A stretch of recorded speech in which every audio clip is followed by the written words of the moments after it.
ಇನ್ನು ಜಾತಿ ಗಣತಿಗೆ ಹಲವು ಸಮುದಾಯಗಳು ಸಿಡಿದೆದ್ದಿದೆ. ಪ್ರಮುಖವಾಗಿ ಒಕ್ಕಲಿಗ, ಲಿಂಗಾಯತ, ಯಾದವ, ತಿಗಳ ಸೇರಿದಂತೆ ಬ್ರಾಹ್ಮಣ ಸಮುದಾಯದಿಂದಲೂ ಕೂಡ ಜಾತಿ ಗಣತಿಗೆ ಆಕ್ಷೇಪ ವ್ಯಕ್ತ ಆಗ್ತಾ ಇದೆ.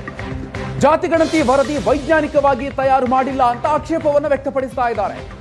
ಬ್ರಾಹ್ಮಣ ಸಮುದಾಯದ ಸಂಖ್ಯೆ ಸರಿಯಾಗಿಲ್ಲ ಅಂತ ಏಷ್ಯಾನೆಟ್ ಸುವರ್ಣ ನ್ಯೂಸ್ಗೆ ಅಶೋಕ್ ಹಾರನಹಳ್ಳಿ ಹೇಳಿಕೆಯನ್ನ ಕೊಟ್ಟಿದ್ದಾರೆ. ಜನಸಂಖ್ಯೆ ಮೇಲೆ ಮೀಸಲಾತಿ ಕೊಡೋದು ಸೂಕ್ತ ಅಲ್ಲ, ಧರ್ಮಾಧಾರಿತ ಮೀಸಲಾತಿಗೆ ಸಂವಿಧಾನದಲ್ಲಿ ಅವಕಾಶ ಇಲ್ಲ ಅಂತ ಹೇಳಿದ್ದಾರೆ. ಕಡಿಮೆ ಸಂಖ್ಯೆಯ ಸಮುದಾಯಗಳಿಗೆ ಇದರಿಂದಾಗಿ ಅನ್ಯಾಯ ಆಗಲಿದೆ. ಏಷ್ಯಾನೆಟ್ ಸುವರ್ಣ ನ್ಯೂಸ್ ಜೊತೆಗೆ ಮಾತನಾಡ್ತಾ ಅಶೋಕ್ ಹಾರನಹಳ್ಳಿ ಅವರು ಈ ರೀತಿಯಾಗಿ ಹೇಳಿಕೆ ಕೊಟ್ಟಿದ್ದಾರೆ.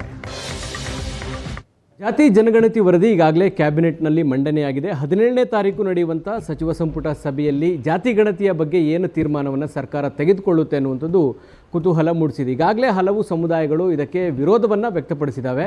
ಈ ಬಗ್ಗೆ ಮಾತನಾಡಲಿಕ್ಕೆ ನಮ್ಮ ಜೊತೆಗೆ ಅಖಿಲ ಕರ್ನಾಟಕ ಬ್ರಾಹ್ಮಣ ಮಹಾಸಭಾದ ಮಾಜಿ ಅಧ್ಯಕ್ಷರು ಜೊತೆಗೆ ಹಿರಿಯ ಕಾನೂನು ತಜ್ಞರು ಆಗಿರುವಂಥ ಅಶೋಕ್ ಹಾರನಹಳ್ಳಿ ಅವರಿದ್ದಾರೆ. ಏನು ಹೇಳ್ತಾರೆ ಕೇಳೋಣ. ಸರ್, ಈಗ ತಾವು ಕೂಡ ಅಂಕಿಅಂಶಗಳನ್ನು ನೋಡಿರ್ತೀರಿ.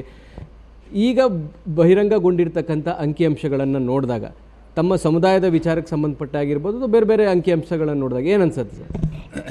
ಈ ಜಾತಿ ಗಣತಿ ವರದಿ ಒಂದು ಬಹಳ ಪ್ರಮುಖವಾದಂಥ ಒಂದು ವರದಿ. ಇದರಿಂದ ಏನಾದರೂ ಸರಿಯಾದಂಥ ವರದಿ ಇಲ್ಲದಲೇ ಹೋದಂಥ ಸಂದರ್ಭದಲ್ಲಿ ಅದರ ಆಧಾರದ ಮೇಲೆ ತೆಗೆದುಕೊಳ್ತಕ್ಕಂಥ ರಾಜಕೀಯ ನಿರ್ಣಯಗಳು ತಪ್ಪಾಗುತ್ತೆ.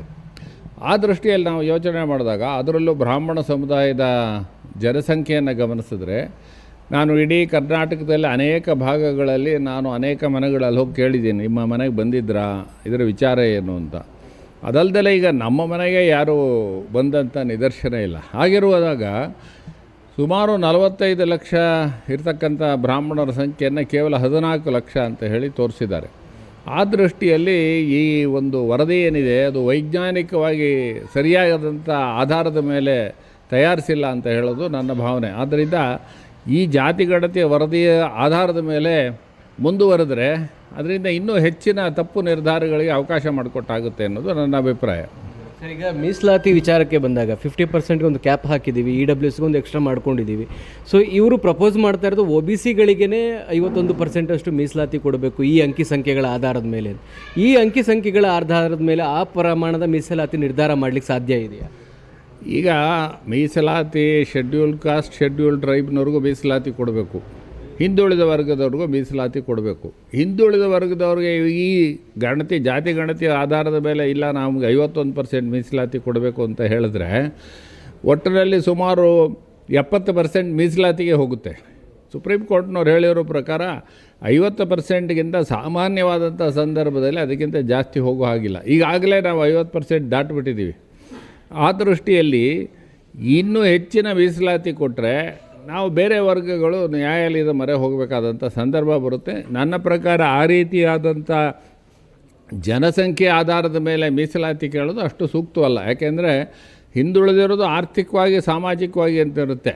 ಅದಕ್ಕೆ ಜಾತಿಯು ಒಂದು ಆಧಾರ ಇರ್ಬೋದು, ಆದರೆ ಜಾತಿ ಒಂದೇ ಗಣನೆಗೆ ತೆಗೆದುಕೊಳ್ಳೋದಕ್ಕೆ ಆಗೋದಿಲ್ಲ. ಸರ್, ಈಗ ಇದು ಕಾನೂನಾತ್ಮಕವಾಗಿ ಹೋದ, ಯಾಕಂದರೆ ಜಾತಿ ಗಣತಿ ಮಾಡುವಂಥ ಅಧಿಕಾರ ರಾಜ್ಯ ಸರ್ಕಾರಗಳಿಗಿಲ್ಲ, ಕೇಂದ್ರ ಸರ್ಕಾರವೇ ಮಾಡಬೇಕು. ಒಂದು ವೇಳೆ ಕಾನೂನಾತ್ಮಕವಾಗಿ ಹೋರಾಟ ಮಾಡಿದ್ರೆ ಈ ಜಾತಿ ಗಣತಿ ವರದಿಯ ಭವಿಷ್ಯ ಏನಾಗ್ಬೋದು?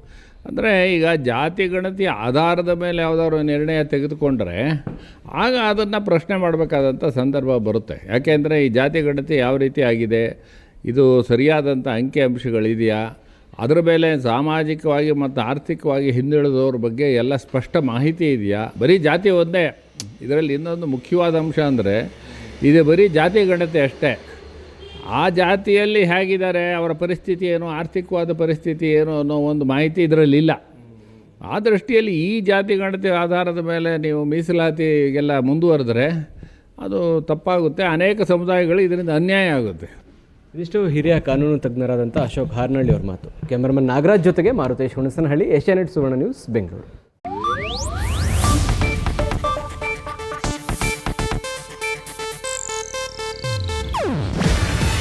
ಇದು ಏಷ್ಯಾನೆಟ್ ನ್ಯೂಸ್ ನೆಟ್ವರ್ಕ್ ಪ್ರಸ್ತುತಿ. ನೀವು ನೋಡ್ತಿದ್ದೀರಾ ಏಷ್ಯಾನೆಟ್ ಸುವರ್ಣ ನ್ಯೂಸ್.